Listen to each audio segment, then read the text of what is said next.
Estamos con el licenciado Eduardo Ulibarri Bilbao, exdirector del diario La Nación, uno de los más importantes periodistas en la historia de nuestro país, hay que señalarlo. También ex embajador de Costa Rica ante la Organización de Naciones Unidas. Don Eduardo, gracias por acompañarnos. Un gusto, Ignacio, un placer estar aquí con usted y con los televidentes. Lo invitamos para hablar del tema de Cuba, pero quisiera hacer un paréntesis porque estábamos dando la noticia sobre el nombramiento de Otón Solís y creo que no puedo coincidir más con usted en lo que publicó hace pocos días en La Nación. La renuncia de Otón, decía usted, es la mejor salida por el bien del país, de su partido y de él mismo. Exacto, sí, esa fue una columna mía que se publicó el viernes y di un conjunto de razones que respaldan esa afirmación o ese pedido.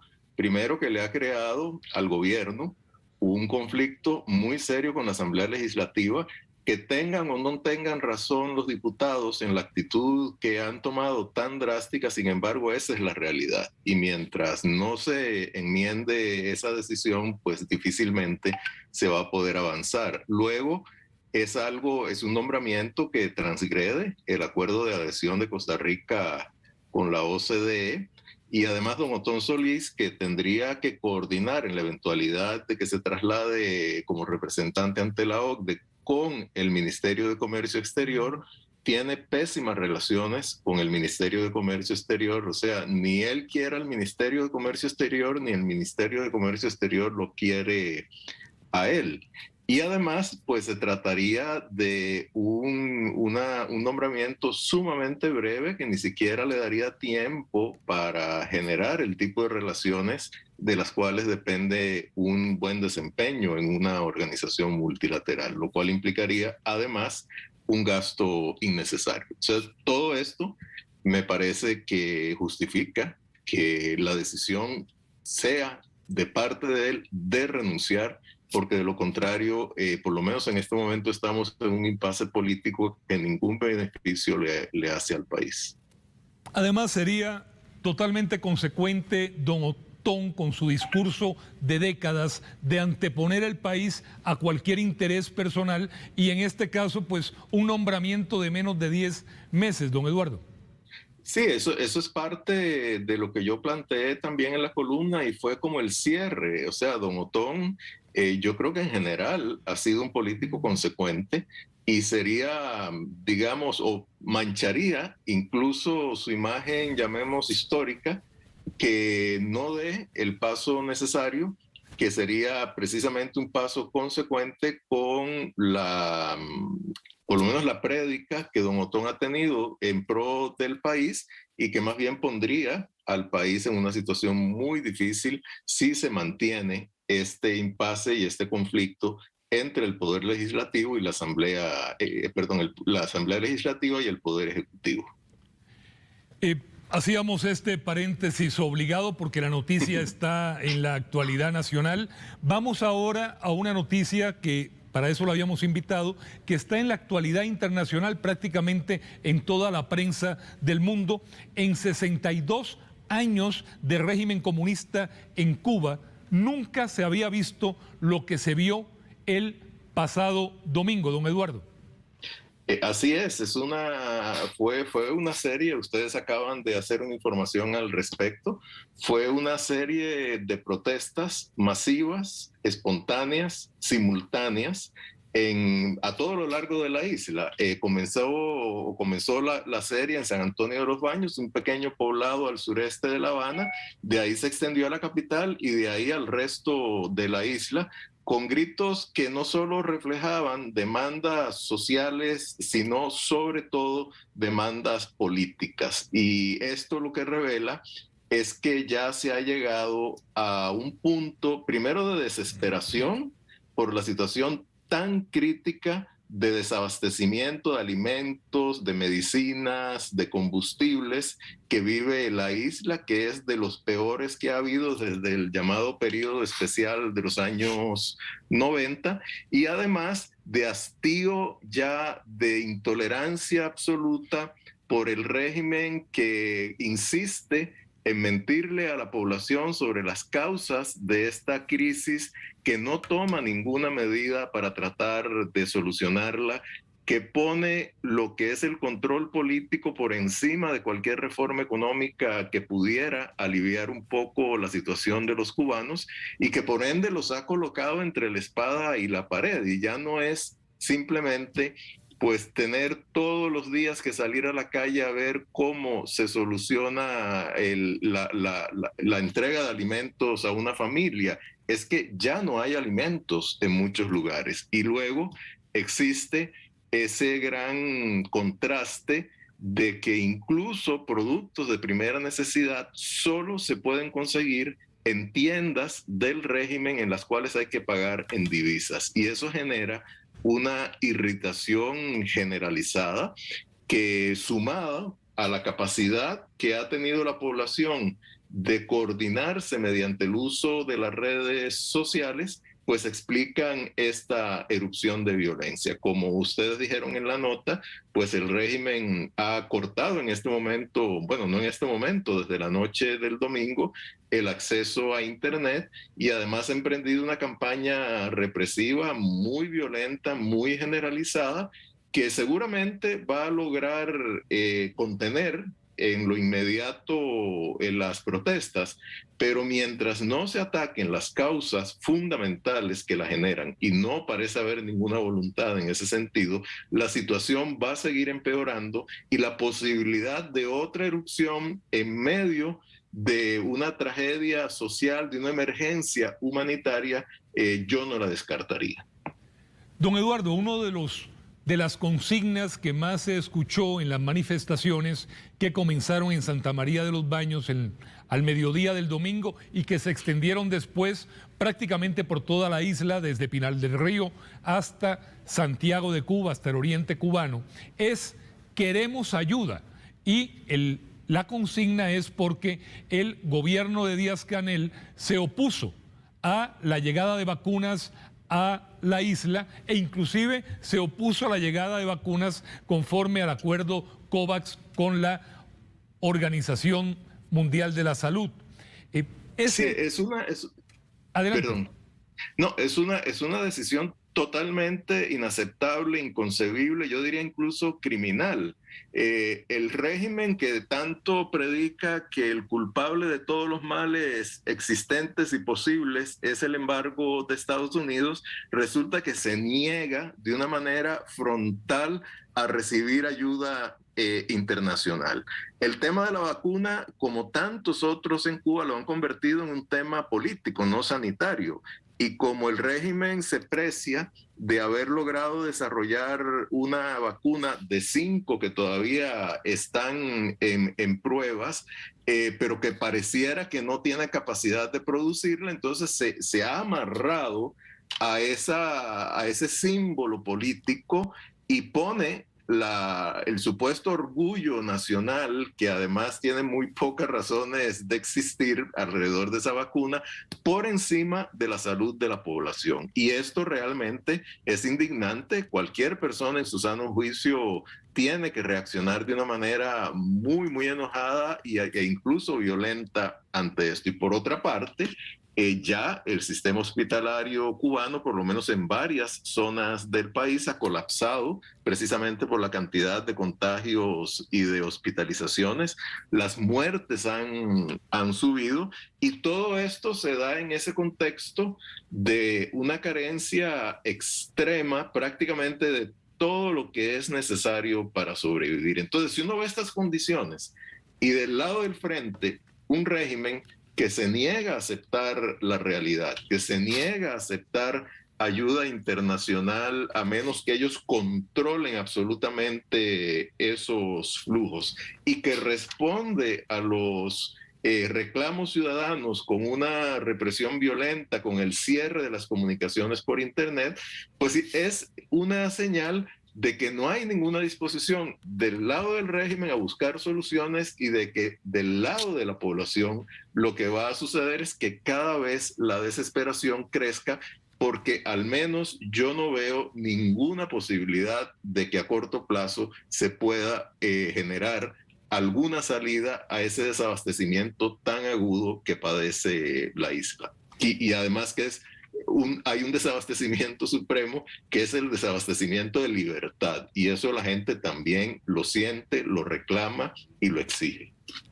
Don Eduardo, otra de las consignas que se escucharon a lo largo de la isla era: perdimos el miedo. Inclusive un dirigente o un manifestante o creo que era un cantante, dijo: de tanta hambre que pasamos, nos comimos el miedo.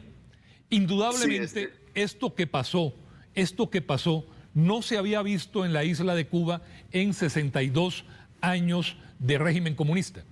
Sí, ha habido un proceso no solo de deterioro de las condiciones de vida, sino también un proceso creciente de pérdida del miedo. Recordemos que antes de estas manifestaciones, que ciertamente no tienen precedente en la isla, pues se han producido otra serie de manifestaciones, de protestas mucho más controladas, sobre todo de sectores jóvenes y de sectores del mundo de la cultura, del arte y del espectáculo, que son la gente que hasta cierto punto ha sido chineada por el gobierno porque han visto en ellas una forma de tratar de presentar una imagen amable ante el mundo. Estos sectores se han lanzado también a la calle de una manera contenida y obviamente reprimida también por el régimen antes de estos acontecimientos. Pero ciertamente, cuando se ha pasado lo que podríamos llamar el umbral del hambre, o sea, ya se entra